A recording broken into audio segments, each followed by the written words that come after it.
When speaking about music, Freeland states, a desire to comprehend the sadness and the mystery behind this evidence, accompanied by the longing to keep such great voices from disappearing forever, ensures that one will always return to the South to grasp an understanding of a soul's true heart. That was on the 33rd page.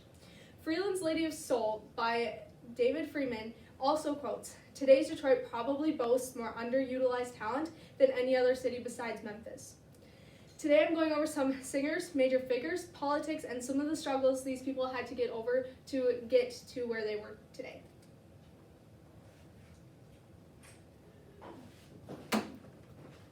This is the timeline that I am going to go over. In the 1940s, before that, in 1912, W.C. Handy came from Florence, Alabama, and brought his so-called Memphis Blues. And then in 1916, he brought his Beale Street Blues.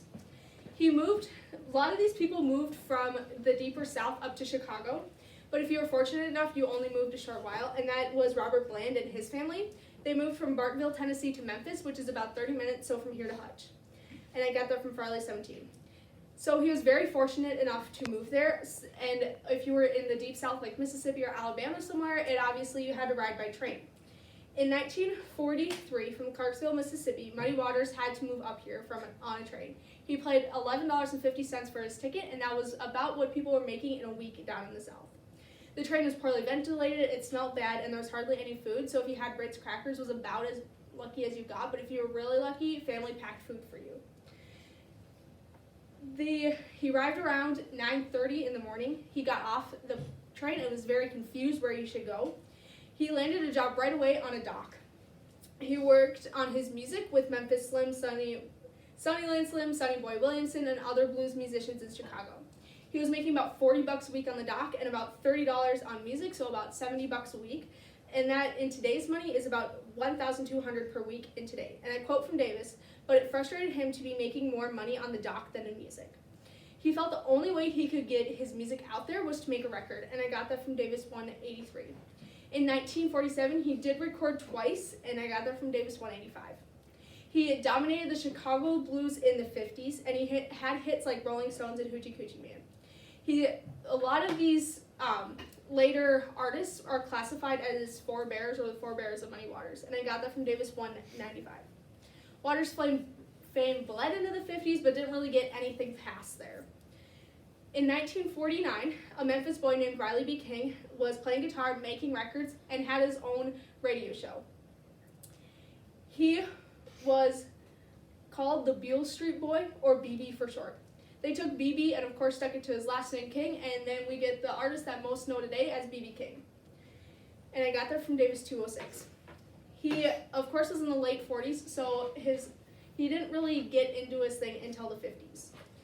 None of the music that he wrote in Vegas or Memphis had such an influence on him as what music he wrote down in Mississippi did. So since he started in 49, he really didn't hit his fame until 51 when he hit his #1 chart on the R&B charts. He had the cover of Louisville's Fusion's 3 O'Clock Blues. They got it from Davis 207. He was a permanent resident on the charts during the 50s, and he was associated with blues. He didn't cross over to the white line, and much like Junior Parker and Big Mama Thornton, he only would sell to northern black communities, nothing really else besides there, and I got that from Davis 211. In 1954, in Memphis, Tennessee, Elvis Presley was singing on the Sun record. It was something like blues, but not necessarily similar, and that was Davis 212. Elvis gave white teenagers their first taste of black music, and I got that from Davis 216. And Davis quotes in 218, in Elvis's early interviews, when the subject of his influence came up, he inevitably praised black performance, admitting that he wasn't doing anything they hadn't been doing before. In 1955, only a year later, Chuck Berry released his first album. He was a guitarist from St. Louis, and he was singing on the Chess record. Waters actually brought Berry 2 Chess records, which was kind of cool. So Waters liked Berry's Wee Wee Hours. It was slow, but not too slow, and it was kind of bluesy, but not really. He just liked that for some reason. Maybelline, though, was Berry's first record that ever got public attention, and that was Davis 212. School Day in 57, however, did not get as much blues praise as it should have, but it was more for anyone who was done with school and was ready to just have the summer, because it was released in that May-April area, which was very important for obviously that song to come out. And that was Davis 237.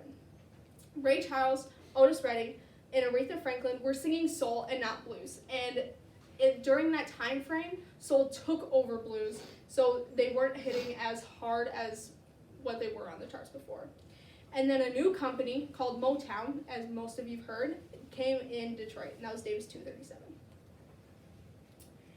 So now we get to the 60s. So if you think about Detroit in the 60s, most of the time it's linked with Motown music. And I got that from Freeland 107. In the 60s, the Supremes, or more during that time known as the Primettes, consisted of Diana Ross, Mary Wilson, and Florence Ballard. They went to a talent show in Detroit, and the first place prize was only $15, which was very different from what they were singing in clubs for at the age of 14. I got that from Wachowski 17. Diana got them first involved with Gordy. She was a secretary and was fired after 2 weeks. She wasn't very good.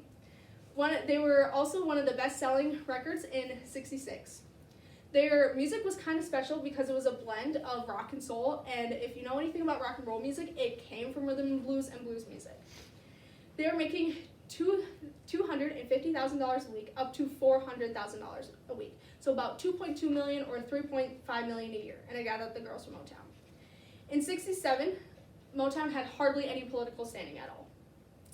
Marvin Gaye and Stevie Wonder really were pushing to write more politically and deal with issues that were happening at the time.